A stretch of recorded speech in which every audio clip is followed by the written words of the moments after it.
जय हिंद दोस्तों, मैं हूं आपका दोस्त के बी और 16 अगस्त यानी कि कल के दिन उत्तर प्रदेश में बीईओ का एग्ज़ाम कंडक्ट करवाया गया। तो इस एग्ज़ाम में जो भी करंट अफेयर के प्रश्न पूछे गए हैं उन सभी प्रश्नों को आज के इस वीडियो में हम डिस्कस करने वाले हैं।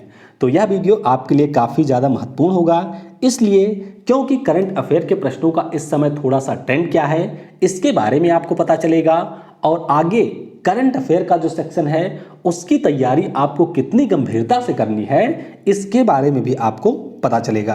तो वीडियो अगर आपको पसंद आता है तो वीडियो लाइक जरूर करिएगा और इस पेपर को देखने के बाद में आपकी क्या राय है वह भी आप नीचे कमेंट में बता सकते हैं। तो चलिए अब वीडियो की शुरुआत करते हैं। तो पहला प्रश्न जो कि काफ़ी ज़्यादा आसान था, यहाँ पर पूछा गया था कि रायसीना डायलॉग जो कि 14 से 16 जनवरी 2020 को आयोजित हुआ था, इसका मुख्य विषय क्या था, यानी कि इसकी थीम पूछी गई थी और थीम आपको ध्यान ही होगा 21@20 नेविगेटिंग द अल्फा सेंचुरी। तो ये इसकी थीम थी, यानी कि यहाँ पर ऑप्शन सी करेक्ट होगा। तो ये प्रश्न पूछा गया था जनवरी माह के करंट अफेयर से। विश्व रैपिड शतरंज प्रतियोगिता जीतने वाली पहली भारतीय महिला कौन बनी?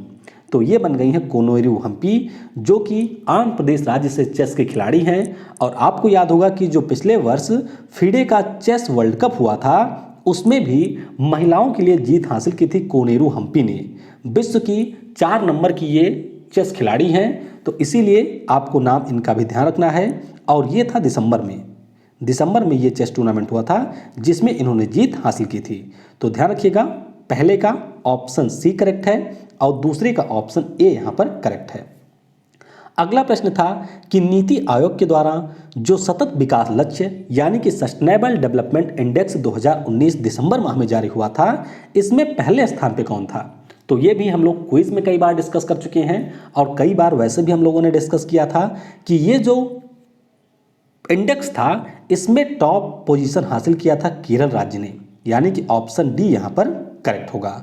उसके अलावा मैंने आपको बताया था कि जो यूनाइटेड नेशन डेवलपमेंट प्रोग्राम है उनके द्वारा भी यहाँ पर एक एसडीजी इंडेक्स जारी किया गया था और उसमें शीर्ष स्थान किसने हासिल किया था?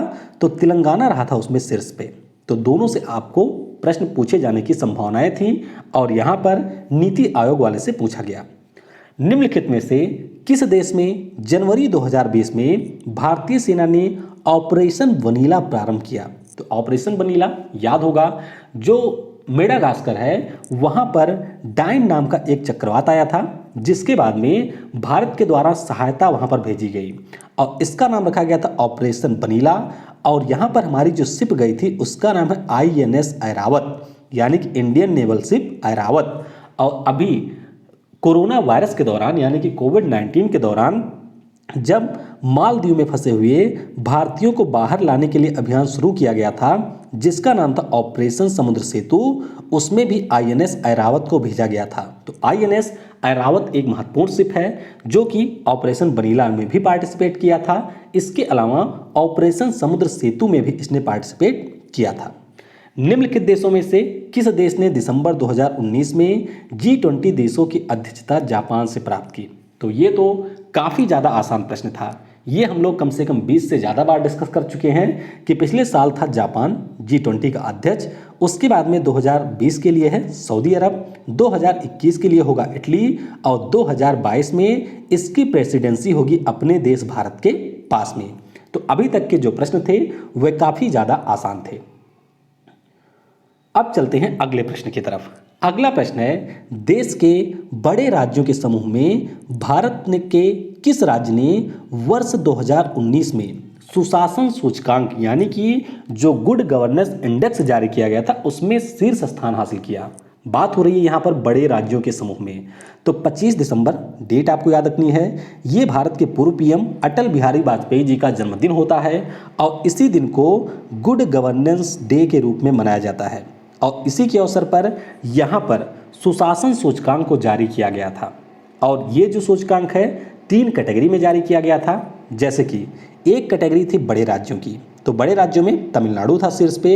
एक कैटेगरी यहाँ पे थी उत्तर पूर्वी और जो हमारे पहाड़ी क्षेत्रों के राज्य हैं, तो इसमें था हिमाचल प्रदेश, और उसके बाद में एक कैटेगरी थी यूनियन टेरिटरी की, यानी कि केंद्र शासित प्रदेशों की, और इसमें था चंडीगढ़ शीर्ष स्थान पे।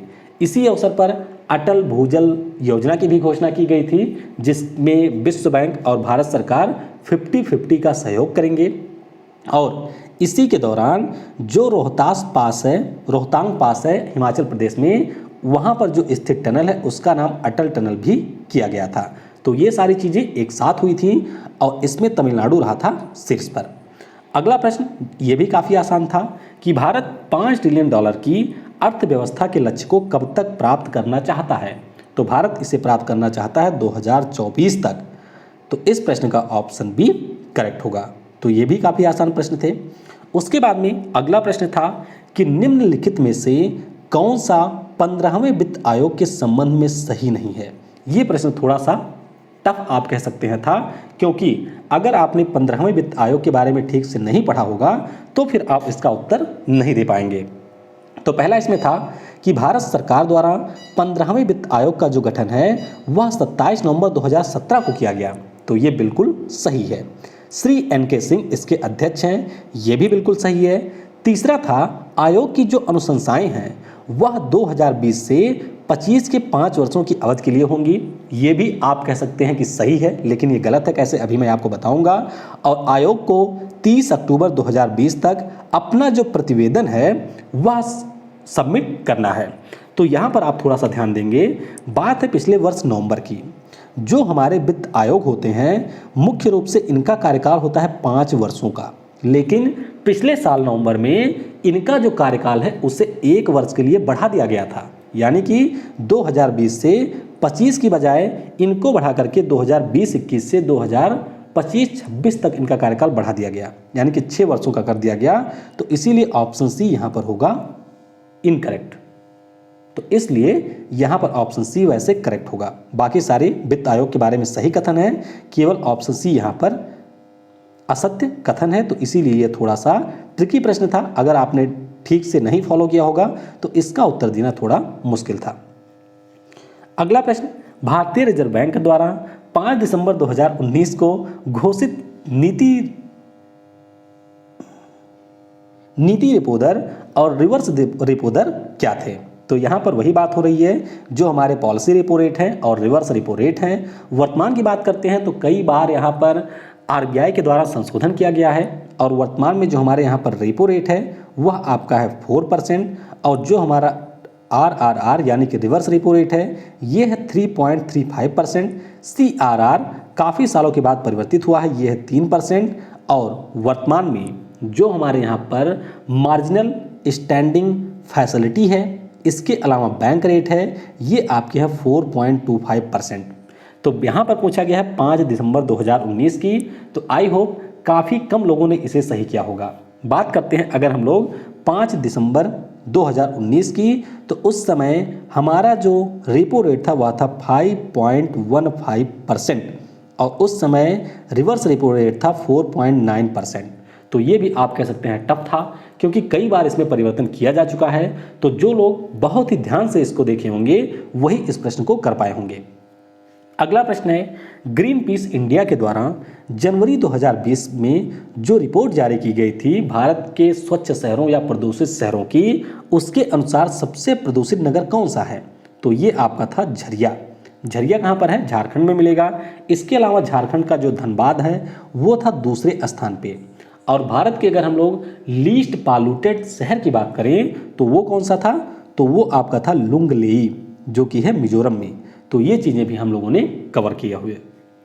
अगला प्रश्न था, बिम्स्टेक देशों के लिए जलवायु स्मार्ट खेती प्रणाली विषय पर 11 से 13 दिसंबर 2019 को जो संपन्न हुआ था 3 दिवसीय अंतर्राष्ट्रीय संगोष्ठी, उसके संबंध में यहाँ पर कौन से कथन सही हैं।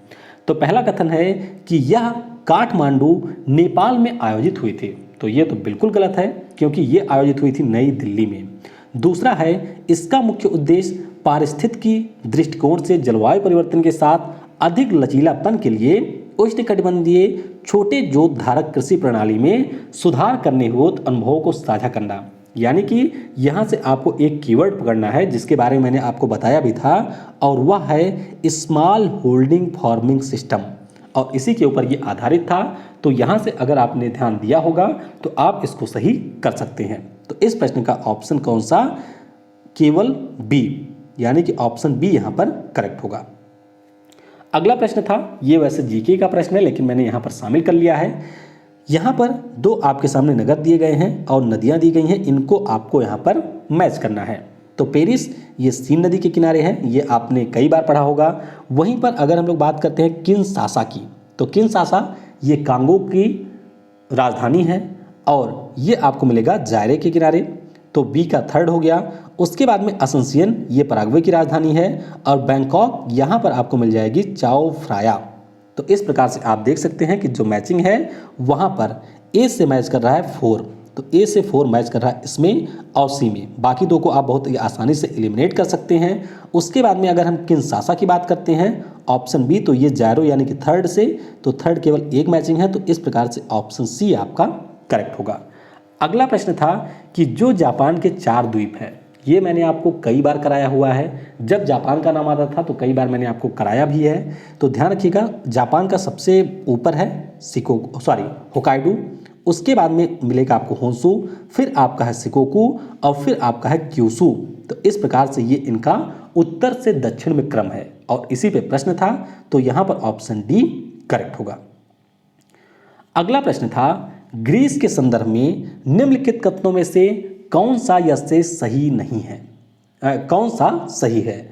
तो पहला ऑप्शन था इसमें, यानी कि पहला जो कथन था वह आपका था, ग्रीस में कैटरीना साकेलारोपोलू ये इतिहास में पहली महिला राष्ट्रपति बनी। तो बिल्कुल सही है, ये हम लोगों ने कई बार डिस्कस किया था। दूसरा यहाँ पर जो कथन था वह आपको थोड़ा सा आप कह सकते हैं कि परेशान कर सकता था, क्योंकि इसमें यह पूछा गया था कि कैटरीना पहली राष्ट्रपति हैं जो किसी राजनीतिक दल से संबंधित नहीं है। अब ये भी यहाँ पर सही है कि ये किसी राजनीतिक दल से संबंधित नहीं है, लेकिन अब ये ऐसा पहले ही राष्ट्रपति हैं या इनसे पहले भी कोई ऐसा राष्ट्रपति हो चुका है जो राजनीतिक दल से संबंधित नहीं था, तो यहाँ पर आपको ध्यान रखना होगा। तो इस प्रश्न का वैसे ऑप्शन सी करेक्ट होगा, यानी कि ये एक तो पहली महिला राष्ट्रपति थी और बिना किसी पार्टी से राष्ट्रपति बनने वाली भी ये ग्रीस की पहली राष्ट्रपति बनी थी। तो ऑप्शन सी यहाँ पर करेक्ट होगा। और इसमें मैंने आपको तो ये कई बार बताया था, लेकिन ये मैंने आपको नहीं बताया था। वित्त वर्ष 2019-20 के लिए केंद्र सरकार ने राजकोषीय घाटे को कितने प्रतिशत तक सीमित रखने का लक्ष्य रखा था? तो ये इन्होंने रखा था जीडीपी का 3.3%। और ये राजकोषीय घाटा रहा कितना है ये आपको नीचे कमेंट में बताना है। यानी कि फिस्कल डेफिसिट का टारगेट इन्होंने 3.33% रखा था, 3.3% रखा था, लेकिन असल में ये रहा कितना है वो आपको नीचे कमेंट में बताना है। अगला प्रश्न था कि निम्नलिखित में से कौन सा राज्य भारत की धारणीय विकास लक्ष्य सूचकांक 2019-20 के शीर्ष 5 राज्यों की सूची में नहीं है? तो ये वही प्रश्न है जिसमें मैंने आपको बताया था कि केरल रहा था शीर्ष पर, नीति आयोग वाला है। अब यहाँ पर आप देखिए प्रश्न में क्या पूछ रहा है कि जो शीर्ष 5 के राज्य रहे हैं उनमें से एक कौन सा नहीं है इसमें। तो शीर्ष 5 कौन कौन से थे? केरल रहा था पहले स्थान पे, हिमाचल प्रदेश रहा था दूसरे स्थान पे, उसके बाद में आंध्र प्रदेश रहा था तीसरे स्थान पे, उसके बाद में तमिलनाडु रहा था चौथे और फिर था तेलंगाना। तो ये 5 थे। तो आप देख सकते हैं हिमाचल है, तमिलनाडु है, आंध्र है, लेकिन गुजरात यहाँ पर नहीं है। तो ये प्रश्न आप कह सकते हैं कि काफ़ी ज़्यादा टफ था, क्योंकि सामान्य तौर पर हम लोग 3 ही को डिस्कस करते हैं। तो यहाँ पर अगर आपने बहुत ही ज़्यादा डीप में से पढ़ा होगा तभी आप इसका उत्तर कर पाएंगे। अगला प्रश्न ये भी थोड़ा क्या कह सकते हैं काफ़ी ज़्यादा टफ था। इसमें आपसे पूछा गया है कि जब जनवरी 2020 में हमारे पीएम कलकत्ता के दौरे पर गए थे तो उन्होंने कलकत्ता के किन भवनों को refurbished heritage building in Kolkata की सूची में शामिल किया था? तो ये बिल्डिंग कौन कौन से थी? एक तो थी आपकी ओल्ड करेंसी बिल्डिंग, बिल्कुल सही है। द मेटकाफ हाउस, ये भी सही है। विक्टोरिया मेमोरियल हॉल, ये भी सही है। उसके अलावा यहाँ पर चौथा है राइटर्स बिल्डिंग, तो चौथा यहाँ पर गलत होगा क्योंकि इसे शामिल नहीं किया गया था। इसके बजाय जो कलकत्ता में द बेल्वेडेर हाउस है उसको शामिल किया गया था। तो ये आप कह सकते हैं थोड़ा सा टफ था। अगर आपको नाम अच्छे से नहीं याद थे तो आप इसे भी नहीं कर पाएंगे। फिर था 99 नंबर का क्वेश्चन कि विश्व स्वास्थ्य संगठन के अनुसार जनवरी 2020 में निम्नलिखित में से कौन सा देश विश्व में खसरे के सबसे अधिक प्रकोप से प्रभावित था। तो ये देश था आपका कांगो लोकतांत्रिक गणराज्य। तो इस प्रश्न का ऑप्शन सी करेक्ट होगा और ये भी मैंने आपको बता रखा है। अगला प्रश्न, अफ्रीका महाद्वीप के निम्नलिखित में से किस देश में भारत ने अपना प्रथम महात्मा गांधी कन्वेंशन सेंटर खोला जनवरी में। तो ये भी हम लोग कई बार डिस्कस कर चुके हैं। देश यहाँ पर है नाइजर। उसके बाद में अगला प्रश्न था कि जनवरी 2020 में मिशेल ओबामा को निम्नलिखित में से किस एल्बम हेतु ग्रैमी पुरस्कार से सम्मानित किया गया।